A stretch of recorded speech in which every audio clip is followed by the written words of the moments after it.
Voltamos então para mais um bloco de diversidades com a Dandara, Claudiane e o Jean, que estão aqui conosco. Nós estamos falando sobre diversidade, né? Que literalmente esse assunto caiu como uma luva no nome do programa, né? Então agora, assim, nós já estamos assim num ambiente bastante descontraído, vamos descontrair um pouco mais agora. Eu gostaria que vocês contassem para a gente alguma história que os marcou, né, positivamente, alguma história que os marcou de forma um pouco mais negativa, né? E para a gente conhecer um pouquinho as experiências que vocês passaram ou passam no dia a dia. Vamos começar por quê? O Jean? A Dana. Vai, Claudiane, começa. Bom, como eu falei, a minha jornada foi inversa, né? Eu cresci como hétero, né? E ao longo, né, depois do meu divórcio, né, que veio todo esse entendimento, né, sobre a minha essência, né, sobre realmente quem eu era. Então, eu me sinto privilegiada, né, apesar de hoje morar numa cidade pequena, sou carioca, mas toda essa jornada minha, né, dessa descoberta, desse entendimento, foi aqui, no Rio Grande do Sul e aqui em Arroio do Meio, né. Então, após a terapia também, né, alguns anos de terapia, eu consegui lidar melhor com a palavra, como eu falei, lésbica, né. Então, eu não, como eu falei antes, do respeito, né. Então, a gente respeita, né, eu procuro dar o meu melhor, né, em tudo que eu faço na minha vida, seja profissionalmente, seja como cidadã, seja como ser humano, né, procuro sempre dar o meu melhor. Então, isso tudo retorna pra gente mesmo, né. Então, como eu digo, eu me sinto privilegiada porque apesar de todo esse processo meu de descoberta ter sido aqui no Rio Grande do Sul, numa cidade pequena como Arroio do Meio, eu não tive grandes, tirando esse evento, né, desse processo seletivo, da entrevista, né, ouvi sim algumas coisas após a minha separação com o pai dos meus filhos, tipo, poxa, fulano não deu conta, que você teve que agora arrumar mulher, né? Esse tipo de coisa que a gente fica assim, sim, uma coisa não tem nada a ver com a outra, né? Eu falei, ele não dava no couro não, ele teve que arrumar mulher, então nada a ver, né? Mas enfim, eu não tive assim muitas... Se falam por trás. Porque na minha frente, realmente, eu tenho muita boa sorte. Eu nunca fui desrespeitada assim, cara a cara, né? Não dessa forma. Assim, como ele disse, aquela cotoveladazinha assim, aquela coisinha de leve, entre linhas, os olhares, sim, né? Mas no geral, assim, eu sou muito afortunada, né? Nesse sentido, né? Eu vejo que muitas coisas mudaram, né? E eu destaco um dos momentos que eu sempre muito lindo da minha vida, que eu sou dindo de 19 crianças, né? E dessas 19, 15 são meninos. Então eu tenho gaúchos, eu tenho jogadores de futebol, meninos que têm as coisas de bicicleta e tudo mais.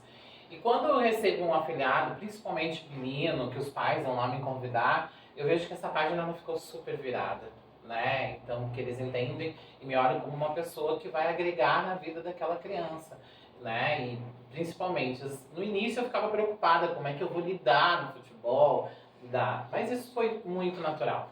E eu vou destacar como um momento negativo, eu me candidatei no meu município 2 vezes candidato a vereador, para falar sobre diversidade. Na última campanha, pós-término, eu recebi inúmeras mensagens agressivas, ofensivas no meu WhatsApp, e aquilo me deixou, assim, muito triste. E eu tive naquela noite, assim, aquela reflexão, assim, tipo, pra mim tá tudo bem, minha família me gosta, eu tenho esses afilhados, eu tenho um emprego, por que eu preciso estar levantando essa bandeira? Vem esse questionamento. Né? Para nesse exato momento pós-campanha, tu receber ameaças, eu fui até ameaçada. Então, tu pensa assim, meu Deus, né? E aí, logo em seguida, eu recebi um convite para participar de um concurso, né? Embaixatriz do Turismo. E aí eu falei que não era muito a minha praia, né? Tipo, ir para este lado. E dali, quando eu fui concorrer, eu entendi que aquilo me deu mais uma chave para abrir mais uma porta. Porque eu não fui para esse mundo por ego, por beleza, por tudo mais. Eu tive mais oportunidades de fala, né? Então esse momento lá negativo da última eleição se transformou nessa força de militância que tem agora, né? Fortaleceu a minha militância. E eu acordo e durmo militando. Eu não posso estar numa fila de um mercado e alguém falar alguma coisa, mas não é contigo, é comigo. Não é assim que fala. Tu precisa mudar esse jeito, não fala assim, né? Então a gente precisa hoje estar aí. E eu gosto muito, né, de ter essa oportunidade. Dentro do meu município, eu também devolvi, eu entendi que eu precisava devolver o carinho e devolver a agressão de uma outra forma. Então a gente trabalha, né, que minha família me ajuda muito, então eu sempre falo no coletivo, a gente, né? A gente tem um troféu que valoriza as mulheres, que é o troféu Mulher, a própria comunidade escolhe essas mulheres e receber esse troféu ele é gratuito, né? Então a gente não cobra de ninguém, não é um troféu, né? A gente tem um que fala sobre consciência negra, né? E a gente, este ano, vai fazer um sobre diversidade para destacar aquelas pessoas que nos apoiam, né? Comércios e tudo mais, né? Para a gente poder devolver para a cidade, de alguma forma, o que ela nos traz, né? De carinho, tudo que a gente recebe. E também tentar derrubar essas barreiras, né? Que ainda tem, que existem, né? E que infelizmente a gente ainda vai ficar por um tempo ainda lutando, né, contra. E a gente também precisa entender que nós, como minorias, o público LGBT, negros, mulheres e tantas outras minorias, se a gente se unisse, a gente mudaria o mundo, né? Sim. Jean, Eu tava e com agora, uma... Pois é, que história, qual delas? Pois é. Sabe que eu tenho muitas coisas boas na minha história, assim. Eu agora, os 2 prêmios açorianos que eu ganhei com a publicação do livro, para mim foi muito bom, porque assim, esses prêmios saíram, tenho 7 livros publicados, e aí eu tinha uma trajetória de publicação no Vale do Taquari, só que o Vale do Taquari é fechado para essas questões. Então, embora a gente tenha avançado bastante, a gente consiga circular pelos municípios sem ter mais aquele grau de violência que existia antigamente, existe algo que é refratário, eles refratam, assim, porque eles dizem que esse tema é só atinente aos LGBTQIA+, como se nós, LGBT, não assistíssemos filmes héteros, não dessemos romances héteros, então, literatura é para todo mundo. Não tem algo que eu escreva que é só para o público LGBT, não, é para todo mundo ler, mesmo porque, como a colega aqui disse, os LGBT são os que mais sabem sobre o tema, então às vezes está falando para quem já sabe, não faz diferença nenhuma. E eu fiquei muito feliz porque saiu ali, a premiação saiu de um grupo que é considerado conservador, né? Mais elitista, conservador, então a gente percebe ali que as coisas estão mudando, né? As percepções sobre o que a gente faz, o que a gente produz tem mudado, não se tem mais desconsiderado isso dentro do campo intelectual, que é bastante legal. Mas, enfim, eu queria contar outras coisas menos técnicas, assim, mas que me deram felicidade. Mas eu estava lembrando de agressão, falando de agressão ali, de agressão pelo WhatsApp, eu ainda vivia numa época de agressão mais física, e eu lembro um dia, não estou querendo generalizar, dizendo que todos os casos são esse. Cada caso é um caso, cada caso tem que analisar. Mas tinha um rapaz em Estrela que ele me perseguia, né? Ele já tinha me ameaçado com arma, um revólver, já tinha me pegado pelo cabelo na frente da Sorges, de uma boate que era extremamente famosa na época, hoje eu não sei em que pé que tá. E aí tiveram que separar, tiveram que tirar ele de discernimento, porque ele queria me bater. E foi para esse que várias vezes eu tive que chamar a polícia, porque aí quando ele via a polícia vindo, ele ia embora, e ele queria de alguma maneira dar um cabo de mim, né? Se livrar de mim. E lá pelas tantas, perto do Banco do Brasil, que é no meio da cidade, no centro, para quem conhece ali, alguém me pega assim, me puxa, e era ele tinha um canivete. Eu disse, pronto, agora foi, né? Agora para dar aquela retrospectiva na vida. Não é que o carinha queria sair comigo? Tudo isso para... Tudo isso, eu fico pensando no que não passa na cabeça do sujeito, né, para agir de uma forma agressiva, ter todos aqueles comportamentos anteriores, para, na realidade, revelar um desejo. Né? Um desejo como... Não. Eu olhava aquele canivete e eu ficava pensando, misericórdia, né?